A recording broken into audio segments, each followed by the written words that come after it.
কথায় আছে ঢেকি স্বর্গে গেলেও ধান ভাঙে, আর এই কথারই বাস্তব প্রমাণ যেন আব্রাহাম বেঞ্জামিন ডিভিলিয়ার্স। তবে নিজের সেরা সময়েই যে দর্শকদের কাঁদিয়েছিলেন তার বলার অপেক্ষা রাখে না।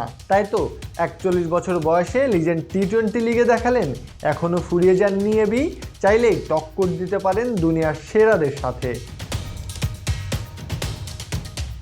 বিশ্ব ক্রিকেটে বিস্ময়কর প্রতিভা নিয়ে আগমন ঘটে ভিলিয়ার্সের। ক্রিকেটটা যেন নিজের বশে নিয়ে এসেছিলেন তিনি।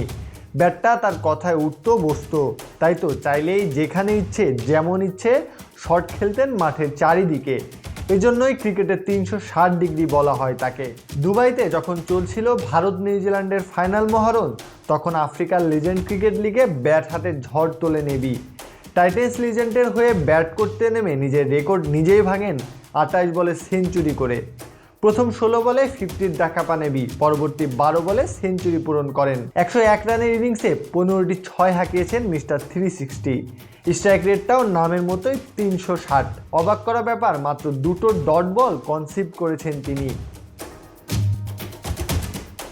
এবির এমন ইনিংস আলোচনায় এসেছে, ঝড় তুলেছে দর্শকদের মনেও। সেই সাথে ভক্ত সমর্থকদের মনে আরও কিছুটা আফসোসই বাড়িয়েছেন প্রোটিয়া এই লিজেন্ড। তাই তো ভক্তরা অভিমান নিয়ে এবিকে বলতেই পারেন, আরেকটু থেকে গেলে কি এমন ক্ষতি হতো। প্রত্যয় হক কাব্য, বিডি আর্কাইভ।